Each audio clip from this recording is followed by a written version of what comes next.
Ya. Hai adik-adik, shalom, selamat pagi.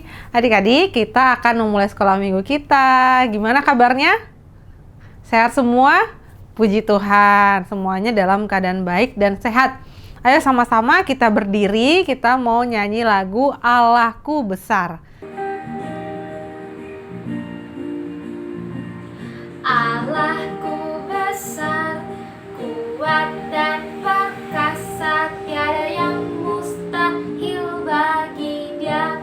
Oh oh, Allahku besar, kuat dan perkasa, tiada yang mustahil bagi Dia. Oh oh, gunung miliknya, sungai miliknya, bintang-bintang ciptaannya.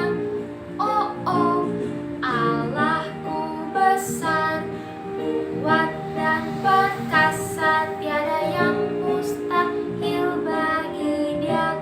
Oh oh. Mari kita nyanyikan lagu ini sekali lagi adik-adik.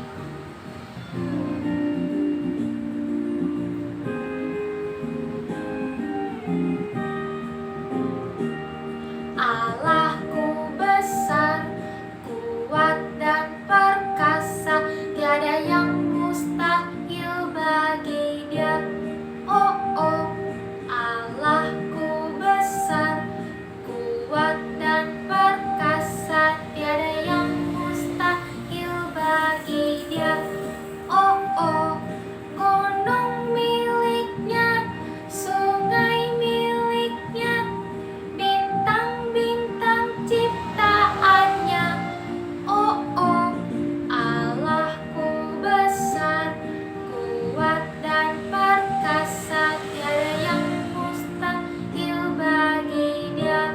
Oh oh, Allahku besar, kuat dan perkasa, tiada yang mustahil bagi Dia. Oh oh. Terima kasih adik-adik. Selamat pagi adik-adik sekolah minggu yang terkasih. Apa kabarnya nih hari ini? Jumpa lagi di minggu ini bersama dengan Kakak Anya. Kak Anya sepertinya sudah lama ya tidak memimpin cerita Alkitab bersama adik-adik nih. Pasti adik-adik kangen deh. Nah, siapa hari ini yang sudah siap untuk mendengarkan cerita Alkitab pada pagi hari ini? Yuk, sebelum itu kita berdoa dulu ya. Tuhan Yesus, terima kasih Tuhan karena berkat-Mu kami dapat berkumpul pada pagi hari ini untuk mendengarkan cerita Alkitab-Mu. Tuhan kiranya berkati tiap-tiap dari kami agar kami dapat mendengar dan memahami apa yang akan disampaikan oleh guru-guru kami. Terima kasih Tuhan. Amin. Nah adik-adik, ada yang tahu gak nih tema pelajaran kita hari ini apa? Hayo tebak. Iya benar, tema pelajaran kita keempat di minggu ini adalah tentang apa yang dikatakan Allah pasti terjadi. Diambil dari Lukas 1 ayatnya yang ke-39 sampai ke-45. Nah adik-adik di sini tahu gak sih maksud dari apa yang dikatakan Allah selalu terjadi? Nah, pasal ini menceritakan tentang keadaan di sekitar kelahiran Yesus yang menunjukkan kedatangan Juru Selamat, yaitu Allah sendiri di dalam masalah manusia. Nah, di sini kakak Anya ingin bertanya nih kepada adik-adik, mungkinkah suatu hal yang mustahil itu dapat terjadi? Contohnya, seperti mengapa bintang-bintang di atas langit tidak jatuh ke bawah bumi? Kira-kira adik-adik tahu nggak alasannya apa? Nah, bintang-bintang tersebut tidak dapat jatuh ke bawah bumi karena adanya kuasa atau energi yang menahan segala sesuatu dan mencegah jagat raya untuk jatuh berantakan. Nah, kuasa tersebut datangnya dari siapa sih? Nah, kuasa tersebut datangnya dari Yesus itu sendiri, yaitu yang menopang segala yang ada dengan firman-Nya. Yesus adalah sumber dari segala energi yang ada, dan energi tersebut bukanlah sekedar energi atau kekuatan yang mustahil, melainkan segala sesuatu yang dikatakannya pasti terjadi. Kenapa? Karena Ia memiliki kuasa untuk menjawab doa dan mengubah hidup kita, adik-adik. Nah, adik-adik, dikaitkan dengan pertanyaan di atas nih, kisah Maria ini juga merupakan salah satu kuasa Tuhan dalam melakukan sesuatu hal. Kenapa? Karena hal yang dilakukannya cukup tidak masuk akal, namun benar-benar terjadi. Nah, kisah ini datang dari Maria, yaitu seorang wanita yang sedang mengandung seorang bayi Yesus dari Roh Kudus, tanpa adanya bantuan dari seorang laki-laki atau suami. Ia tidak menikah sama sekali. Nah, pada suatu ketika Maria berangkat dan berjalan menuju pegunungan di sebuah kota di Yehuda, perjalanan yang ditempuh Maria sangat jauh sekali, berkilo-kilometer. Nah, tujuan Maria datang ke pegunungan tersebut adalah untuk meneguhkan imannya sesuai dengan tanda yang telah diberikan oleh malaikat kepadanya, bahwa Elisabet saudaranya juga sedang mengandung seorang anak laki-laki dan ia ingin bersukacita atas kemurahan yang diterima saudara sepupunya ini.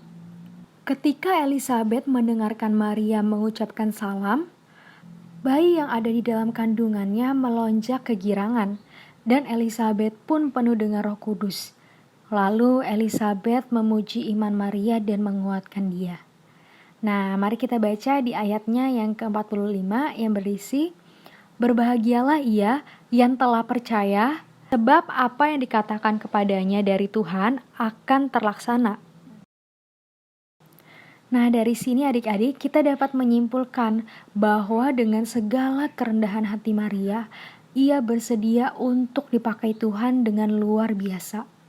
Hatinya pun bergembira karena Tuhan atas semua kebaikan yang telah ia lakukan kepadanya, atas kemurahan dan rahmatnya kepadanya. Maria berkata, "Ia telah memilih aku untuk kehormatan ini, meskipun aku sangatlah rendah, miskin dan tak dikenal." Nah, adik-adik, dari kisah dua wanita ini, adik-adik tahu dan menyadari bahwa Tuhan kita sangatlah hebat dan penuh kuasa. Ia dapat melakukan hal mustahil yang orang tidak akan pikir siapapun dapat melakukannya. Coba kita pikir sekali lagi, mungkinkah di zaman sekarang seorang wanita yang sudah tua bisa melahirkan seorang anak tanpa menikah dengan seorang laki-laki? Tentu tidak. Tetapi apa yang difirmankan dan dikatakan oleh Tuhan Allah selalu terlaksana setiap waktunya. Adik-adik di sini pasti sudah mengetahui beberapa kehebatan-kehebatan Tuhan yang luar biasa. Meskipun adik-adik masih muda, adik-adik harus dapat memberanikan diri untuk menceritakan kehebatan-kehebatan yang telah Tuhan lakukan, baik kepada teman-teman adik-adik atau saudara adik-adik. Tujuannya adalah untuk memberitahukan kepada semua orang bahwa Tuhan kita ini adalah Allah yang penuh kuasa dan hebat. Cobalah minta petunjuk Tuhan dengan cara berdoa untuk memiliki keberanian dalam melakukannya. Karena kakaknya percaya Tuhan pasti akan menolong adik-adik semua di sini.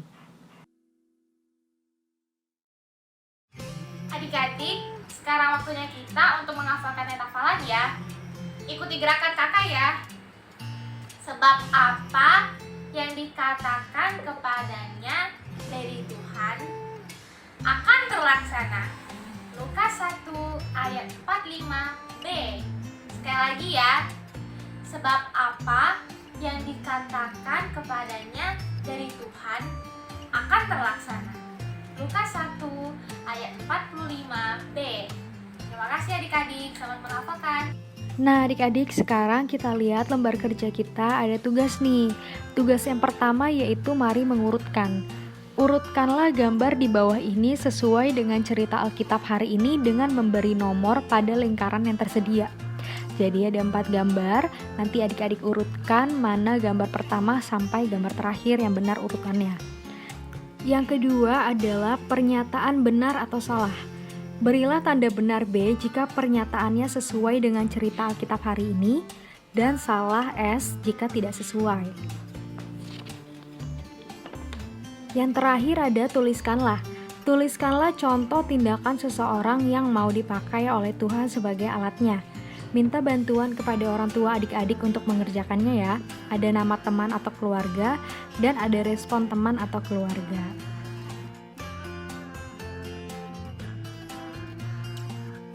Halo, saya akan menghafal ayat hafalan dari Lukas 1 ayat 38a. Kata Maria, sesungguhnya aku adalah hamba Tuhan.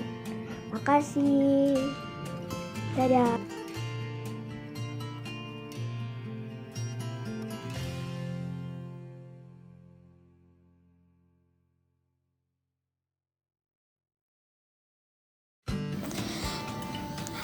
Lukas 1 ayat 38a. Sesungguhnya aku ini adalah hamba Allah.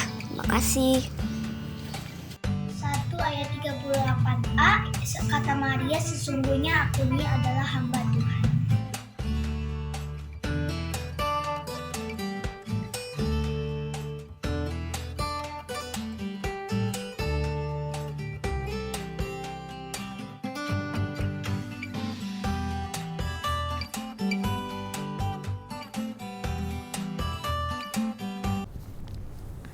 Adik-adik, sudah dengar ceritanya? Nah, sekarang kita mau tutup sekolah minggu kita di dalam doa. Lipat tangan, kita mau berdoa bersama-sama. Terima kasih Tuhan Yesus, hari ini kami bisa belajar firman Tuhan bersama-sama. Kami bersyukur Tuhan, kami bisa terus bersama belajar sekolah minggu dengan teman-teman kami. Tolonglah kami ya Tuhan Yesus, supaya kami jadi anak-anak Tuhan yang selalu mau taat akan perintah Tuhan kepada kami. Terima kasih Tuhan Yesus, di dalam nama Tuhan Yesus kami berdoa. Amin. Shalom adik-adik, sampai jumpa minggu depan. Tuhan Yesus memberkati.